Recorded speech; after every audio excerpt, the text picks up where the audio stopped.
नमस्कार। जय जय राम, जय सिया राम, जय हो बागेश्वर धाम सरकार, जय हो हनुमान जी महाराज। मेरे प्यारे सभी दर्शकों, आज की इस वीडियो में मैं एक अल्लाह वाले फकीर और एक भगवान के भक्त दोनों लोगों का एक बहुत ही सुंदर सा वाक्य मैं सुनाता हूँ। आखिर क्या होता है कि जब एक फकीर उस भगवान भक्त के घर में घुस जाता है तो क्या होता है। उस भक्त ने उस फकीर के साथ ऐसा क्या काम किया, ऐसा क्या हादसा वहां पर हुआ कि जिसको सुन करके आप दंग रह जाएंगे, आपको अपने कानों पर भरोसा ही नहीं होगा। तो जी हाँ, मैं आप लोगों को बता देता हूं कि एक बार की बात है कि एक गांव में एक फकीर था, एक मुस्लिम। जो वह फकीर तो था लेकिन उसका रोजी रोटी नित्य वही काम करता था, भिक्षा मांगने का। सुबह से उठता, अपना जो थैला उठाता और भिक्षा मांगना शुरू कर देता था। शुरू के समय तो वह अपने धर्म के लिए, अपने मजहब के लिए, बस थोड़ी जरूरत बस के लिए वह भिक्षा मांगता था। लेकिन दिन पर दिन जो है उसको लालच आता गया, क्योंकि जब वह भिक्षा मांगता, कभी किसी दिन अगर उसे ज्यादा कुछ मिल जाता तो वह उसको बेच करके उसके बदले में ज्यादा पैसे मिल जाते।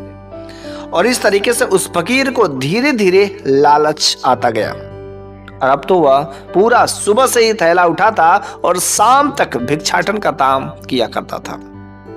लेकिन एक बार गजब की बात हो गई कि जब वह फकीर भिक्षा मांगते मांगते एक ऐसे जगह पर, एक ऐसे गांव में पहुंचता है और एक ब्राह्मण के घर में प्रवेश करता है। और वहां पर जब जाता है तो जो ब्राह्मण देव थे भगवान के बहुत बड़े भक्त थे, हमेशा भगवान की भक्ति भाव में लगे रहते थे।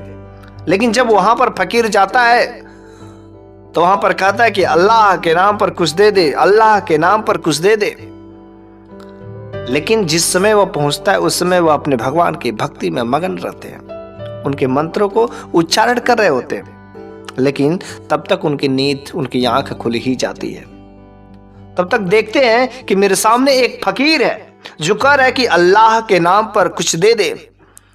उस भगवान के भक्त ने कहा कि जी जरूर, तुम जो मांगते हो मैं सब कुछ दे दूंगा। लेकिन तुमने अल्लाह के नाम पर कहा है और मैं किसी अल्लाह को नहीं मानता हूं।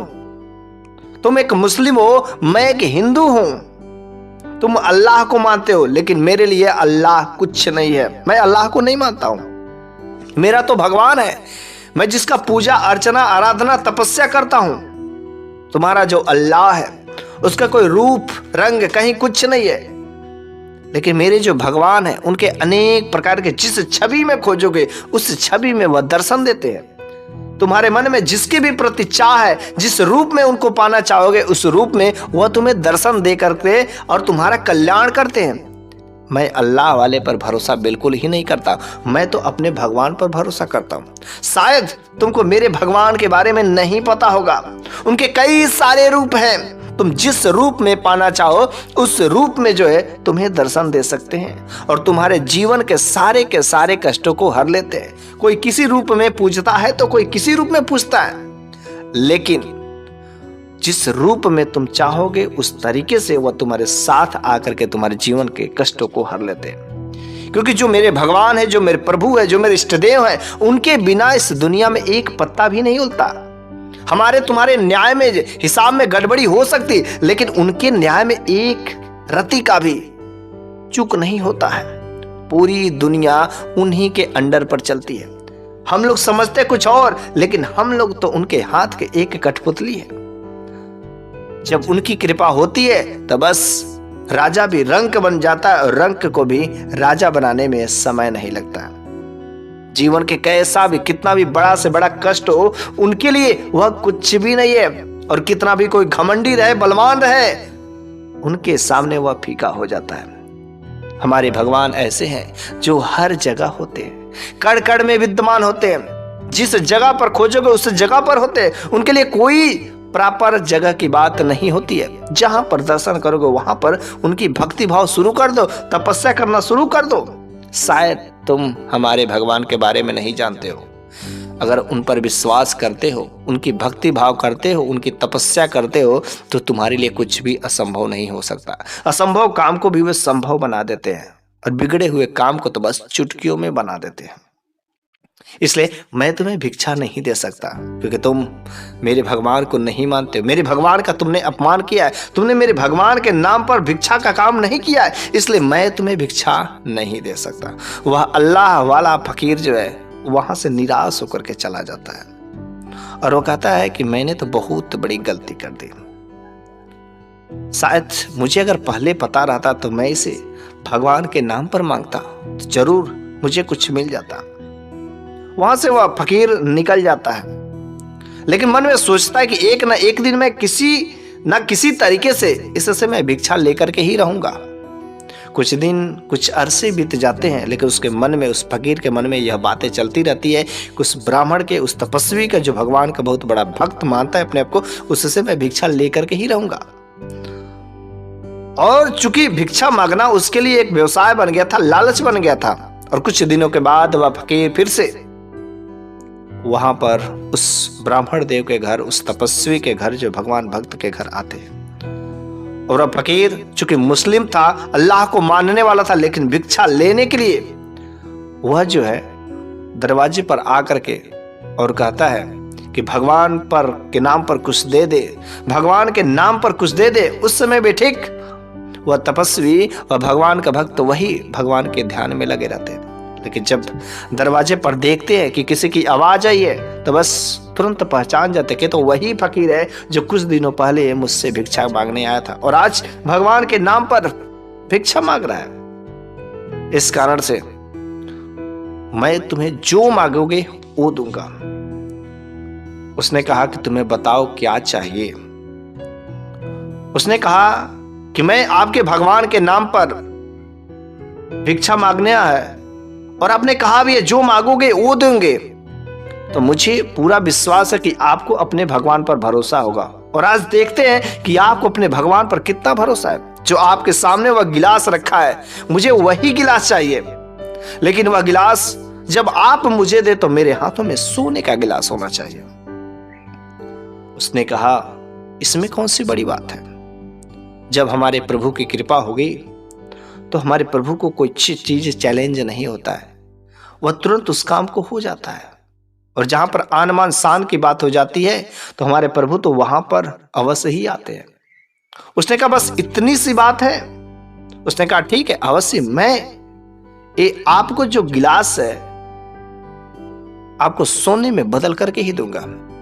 बस भगवान का नाम लेकर के और वह गिलास अपने हाथों में उठाते हैं और उस गिलास को उठा करके जैसे उस फकीर के हाथों में रखते हैं तो फकीर के हाथों में जाते ही वह गिलास जो है स्वर्ण के हो जाते हैं। जैसे स्वर्ण के होते ही उस फकीर के मन में लालच आ जाता है कि वास्तव में इनके भगवान में कुछ ऐसी शक्तियां हैं जो हमारे में नहीं है, और क्यों ना हम इनसे वो चीजें, वो विधि पूछ लें।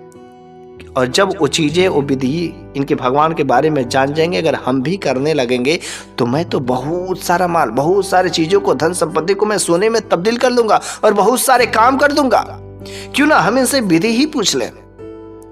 तो उसने कहा कि हे बाबा, आप तो भगवान के बहुत पहुंचे हुए भक्त हैं, मुझे बहुत बड़ा इंसान बनना है, मुझे बहुत अमीर बनना है, क्या आप मुझे एक अमीर इंसान बना देंगे?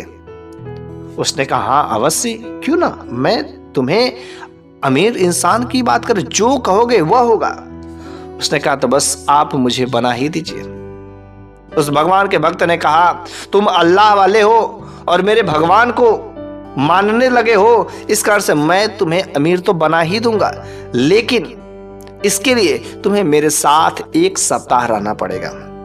मैं जो जो करूंगा सब कुछ देखना पड़ेगा, बस और कुछ नहीं। उसने कहा ठीक है, बस इतनी सी बात है, 1 सप्ताह की तो बात है ना, 1 सप्ताह में मैं अमीर बन जाऊंगा। उसने कहा हाँ बिल्कुल अमीर बन जाओगे, उसमें कोई घबराने की बात नहीं है। वह फकीर जो है उस महात्मा के साथ में, उस भक्त के साथ में उसके घर पर जो रहने लगते हैं। भोजन करने के बाद वह तुरंत जो भगवान की भक्ति भाव में तपस्या करने लगते थे, वह कुछ मंत्रों का उच्चारण करना शुरू कर देते थे। रात्रि का समय हुआ, दोनों लोग सोए, लेकिन 1 घंटा भी नहीं सोए और फिर से कुछ देर बाद वह महात्मा, वह भक्त जो उठ करके बैठ जाते हैं और फिर वह भगवान की भक्ति भाव में लग जाते हैं, तपस्या में लीन रहते हैं। 2 दिन बीत जाते हैं और वह जो फकीर साथ में रहता है वह देखता है कि मैं इनसे बातें क्या करूंगा। बस काम बस के लिए अपना ध्यान तोड़ते हैं, फिर से तुरंत तो भगवान की भक्ति में लगे जाते हैं। तो वे मेरे को अमीर कैसे बनाएंगे। तो एक बार उससे रहा नहीं गया और रात्रि का समय था, अर्धरात्रि में वह भगवान की भक्ति भाव में लगे हुए थे और उसने पूछ ही लिया कि आखिर आप भगवान की जो भक्ति भाव करते हैं, हमेशा उनके ही ध्यान में लगे रहते हैं, इस काम को करने से फायदा क्या है। आपकी तो इतनी बड़ी कोई कुटी भी नहीं है, इतना बड़ा साम्राज्य भी नहीं है, लेकिन फिर भी आप ये सब चीजें क्यों करते हैं, इससे फायदा क्या होता है। उसने कहा, उस भक्त ने कहा, शायद तुम्हें पता ही नहीं है कि भगवान का नाम लेने से, उनकी भक्ति भाव करने से, उनका ध्यान करने से मन हमेशा शांत रहता है, मन चंचल नहीं होता है, मन इच्छाओं के बस में नहीं होता है, मन में जिज्ञासाएं नहीं उठती है। बस अपने प्रभु के ध्यान में लगे रहने से तुम जो दुनिया के सबसे रिचेस्ट पर्सन, सबसे धनी और सबसे सफल इंसान बन जाते हो। इस दुनिया की मोह माया से मुक्ति मिल जाती है और मन शांत रहता है, हल्का रहता है, बिल्कुल तुम स्वस्थ रहते हो, किसी चीज की कोई तुम्हें दिक्कत परेशानी नहीं रहती है। उसने कहा, ऐसी बात है। बस वह देखते ही देखते 3 दिन बीत जाते हैं, 4 दिन बीत जाते हैं, लेकिन जब भी वह देखता वह फकीर तो बाबा को हमेशा जो भगवान की भक्ति में ही लगे रहते थे और यह देख करके उसकी भी नींद जो है गायब होना शुरू हो जाती। वह जब देखता तब यही काम कर, जब देखता तब। रात को भी वह बार बार उठ करके देखता तो वही काम करते, कुछ समय सोते, फिर से वह भगवान की भक्ति भाव में लगे रहते और इस तरीके से करते करते 7 दिन बीत जाते हैं। जब 7 दिन बीत जाते हैं तो उसने कहा, अब तुम्हारे 7 दिन बीत गए हैं, क्या तुम्हें अब धन नहीं चाहिए? क्या तुम्हारा जो समय था, जो समय मैंने दिया था, वह समय पूरा हो गया? अब तुम्हें मैं जो धनी बनाने का, बहुत अमीर बनाने का वादा किया था, अब वो चीज समय आ गया। तो उसने कहा कि नहीं बाबा, मुझे अब कोई धन नहीं चाहिए, मुझे नहीं अमीर बनना है, मुझे सुख शांति चाहिए। मेरे को भी मन को शांति चाहिए। मेरे मन में जो बहुत इच्छाएं उठती है, मेरे मन में जो जिज्ञासा उठती है, लालच उठती है, इसको शांत करना है। बस कोई ऐसा उपाय बताइए, मुझे भी आप अपना वाला रास्ता बता दीजिए। बस मैं भी भगवान की भक्ति भाव में लगना चाहता हूँ, मेरा मन बिल्कुल शांत हो जाएगा। बस उसी दिन मैं समझ जाऊंगा कि मैं भी एक बहुत धनी इंसान बन गया। इससे धनी और क्या हो सकता है। उसने कहा, सोच लो, तुमको अपना मजहब को छोड़ना पड़ेगा। तुम एक मुस्लिम हो, लेकिन हिंदू धर्म में आने के लिए, हमारे भगवान की भक्ति भाव करने के लिए कोई चीज की जरूरत नहीं होता है। बस उनके शरण में चले जाओ, उनके मंत्र को जप करो। तो उसने कहा, बस हे बाबा, आज से मैं अपने मजहब को छोड़ता हूं और आप का जो कुछ भी मंत्र है, नियम है, आप उन्हें सब कुछ बताइए, मैं उन्हीं मंत्रों का उच्चारण करूंगा, सुबह शाम भक्ति भाव करूंगा। उसने कहा, हमारे भगवान का पूजा पाठ करने के लिए कोई खास चीजों की जरूरत नहीं पड़ती, बस उनके एक मंत्रों को, जिस रूप में तुम पाना चाहते उसी रूप का वह मंत्र को तुम उच्चारण करना शुरू कर दो। बस जितना ही ज्यादा, जितना ही बार बार करोगे, तुम्हारा मन बिल्कुल ही शांत होता जाएगा और जो तुम चाहोगे तुम्हारे लिए वह चीजें असंभव नहीं होगी। उसने कहा, ऐसी बात है। बस उस साधु बाबा ने, उस भक्त ने उस फकीर को सबसे पहले जो वह पोशाक था, तो उस पोशाक को बदल करके गेरुआ रंग, जो भगवान का बहुत ही प्रिय रंग होता है, गेरुआ वस्त्र धारण करने के बाद उन्हें उन मंत्रों को और गुरुमुख भी करते हैं और वह अपना चेला बना लेते हैं। और इस तरीके से वह भी एक भगवान का बहुत बड़ा भक्त भी बन जाते हैं और उसके जीवन में जो तमाम प्रकार की लालचे इच्छाएं उठ रही थी, सारे के सारे इच्छाएं शांत हो जाती है। और जब किसी भी व्यक्ति के जीवन से इच्छाएं समाप्त हो जाती, लालच समाप्त हो जाता, तो उससे धनी कोई नहीं हो सकता है। तो इस तरीके से एक जो अल्लाह वाला फकीर जो है भगवान का भक्त बन जाता है और भगवान का भक्त बनने के बाद तो वह जो सबसे अमीर इंसानों में गिना जाता है। इसलिए अगर आप भी भगवान से विद्रोह करते होंगे तो कृपया आप ऐसी गलती ना करें। भगवान हमें बहुत बड़ी शक्ति होती है, अगर आप इन पर विश्वास करते, आस्था करते हो, आस्था विश्वास करके आपके मन में जो कुछ भी जिज्ञासाएं उनसे कहेंगे तो अवश्य पूरा करेंगे। साथ ही साथ उनकी भक्ति भाव पूजा आराधना करने से मैं एक चीज की गारंटी दे सकता हूं कि आपका मन हमेशा शांत रहेगा, आपके मन में हलचल नहीं होगा और आपको बीमारियां भी नहीं सता सकती। तो मैं अपने सभी दर्शकों से कहना चाहता हूं कि आपको इस कहानी के माध्यम से कुछ भी चीजें सीखने को समझ आया होगा तो कमेंट बॉक्स में आप अपना रिप्लाई जरूर दें या जय जय राम, जय सिया राम, जय हो बागेश्वर धाम सरकार जरूर लिखें।